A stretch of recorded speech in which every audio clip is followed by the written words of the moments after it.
आज एक बड़ी महत्वपूर्ण हमारी तरफ से आर्गुमेंट्स दी गई और उसमें जो सवाल हमने पूछे कि एनफोर्समेंट डायरेक्टरेट हमें सलाह नहीं दे सकती कि साहब लोन भुगतान करने के लिए आपने प्रॉपर्टीज क्यों नहीं बेची।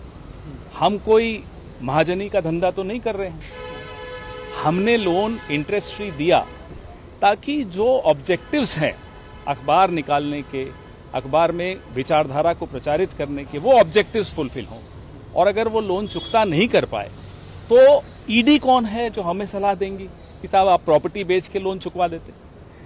इस धंधे में तो हम नहीं हैं। तो हमने उस अखबार का पुनर्जागरण करने के लिए, पुनर्जीवित करने के लिए जो रिस्ट्रक्चरिंग किया, जो कंपनी बनाई, वो आपके सामने नॉट फॉर प्रॉफिट कंपनी है। और हमने एक एप्लीकेशन भी मूव की कि वो तमाम कागजात जो ईडी ने विथहोल्ड किए हैं वो कागजात भी रिकॉर्ड पर लाए जाएं।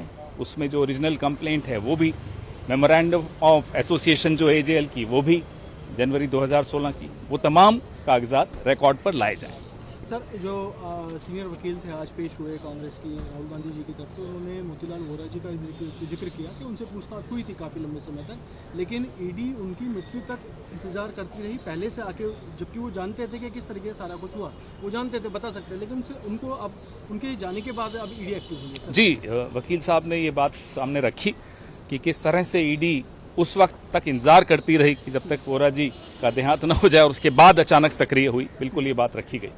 सर, उन्होंने मैडम सोनिया गांधी के भी बयान का जिक्र करा जिसमें उन्होंने कहा था कि हाँ हमने बनाई थी यंग इंडिया, लेकिन हमने रिवाइवल के लिए बनाई थी। रिवाइवल के लिए बनाई, और रिवाइवल आप सबके सामने है। ऐसा नहीं कि रिवाइवल आपके सामने नहीं है, सबके सामने है। और जो रेंट है, जो प्रॉपर्टीज हैं, कहीं भी किसी व्यक्ति विशेष को प्रॉफिट देने के लिए की कोई आय अर्जित की हो, वो कतई नहीं हुआ। सर, क्या ये सच है